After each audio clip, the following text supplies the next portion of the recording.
Let's talk about a relationship that's been complicated.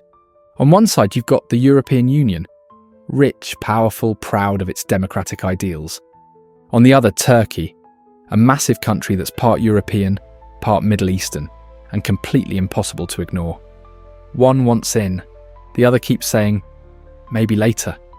For decades, Turkey has been trying to join the EU, but no matter how much it reforms, how many promises it makes, the answer has basically been, thanks, but no thanks.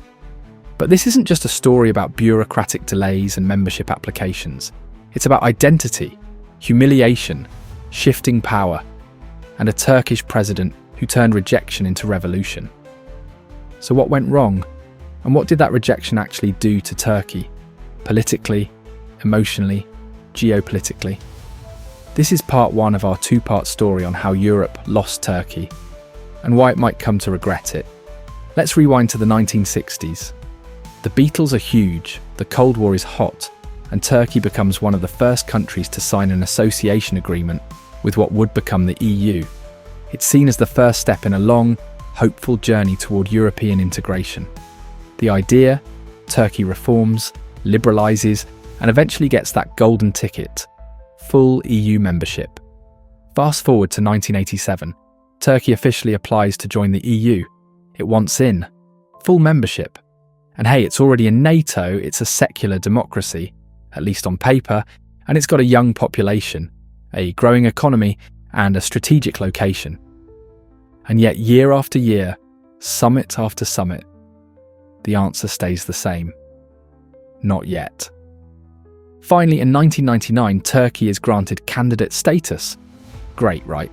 But even then, it's treated more like a second-tier applicant. Compare it to how fast Eastern European countries like Poland or Hungary got in. Turkey's stuck in the waiting room. Then in 2005, the EU finally opens formal negotiations. Turkey gets hopeful again. Newspapers run optimistic headlines. Politicians talk about bridging East and West. It feels like this time it might be real. But almost immediately, things stall, and they stay stalled. Let's be real, the EU never really wanted Turkey in the club. Sure, they gave all kinds of reasons: human rights issues, the Cyprus conflict, rule of law problems, democratic backsliding. And yes, those are legitimate concerns, but let's not ignore the elephant in the room: religion and identity. Turkey is Muslim. Most of Europe isn't. Turkey is huge, poorer than most of Europe. And culturally, it just feels different. You had leaders in Europe openly saying it out loud. Nicolas Sarkozy, former president of France, said, "Turkey has no place in Europe."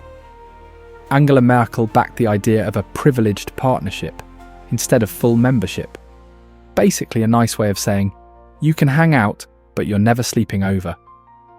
And the Austrian Chancellor Wolfgang Schüssel once put it bluntly: Turkey is not part of Europe, neither geographically nor culturally.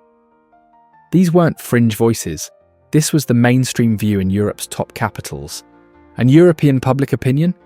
Brutal. Polls showed solid majorities against Turkish membership in Germany, France, Austria. Why? Fears about migration, Islam, identity. Even Turkey's large population was seen as a threat. It would have made Turkey one of the most powerful voting blocs in the EU Parliament. Turkey saw all this and felt humiliated, betrayed even. After decades of jumping through hoops, the message seemed clear: you're not really one of us. And this wasn't just about politics. It touched something deeper, a national sense of dignity. From Turkey's perspective, it felt like humiliation. Decades of waiting, reforming, compromising, for nothing. In 2003, Recep Tayyip Erdoğan becomes Prime Minister and later President. At first he plays nice. He's pro-EU, pro-reform, and he pushes forward changes that Brussels had been demanding for years. But then, something changes. As the EU keeps stalling, Erdoğan starts to sour on the whole idea. He begins framing the EU's rejection not just as politics, but as a national insult. He tells Turks, they will never accept us, not because of our politics, but because of who we are. This message hits home. He turned the snub into a nationalist rallying cry. Suddenly, EU criticism wasn't something to avoid, it was something to use. Europe became the elitist, arrogant neighbour. Erdoğan became the defiant, proud leader who stood up to them. And domestically, it worked like a charm.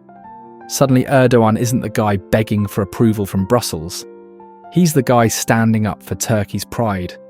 And politically, it works. His support skyrockets.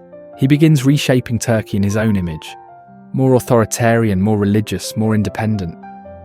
Europe looks on and says, see, this is why we can't let them in. But Erdoğan shrugs.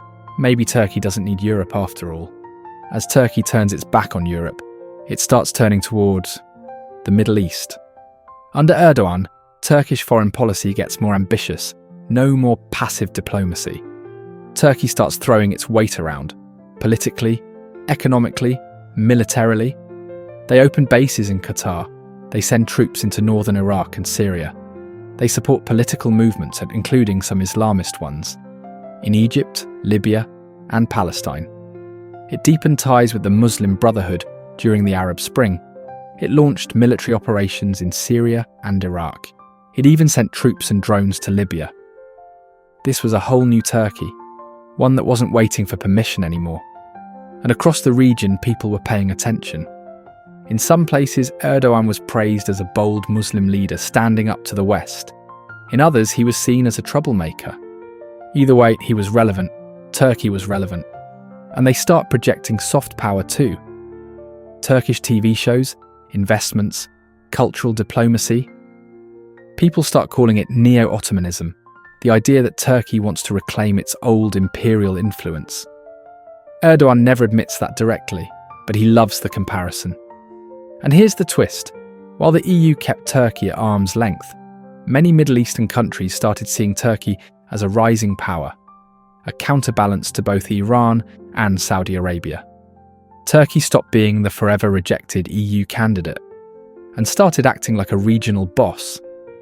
So that's part one, the long, painful, kinda tragic story of Turkey trying to get into Europe and getting ghosted. Decades of trying to join Europe.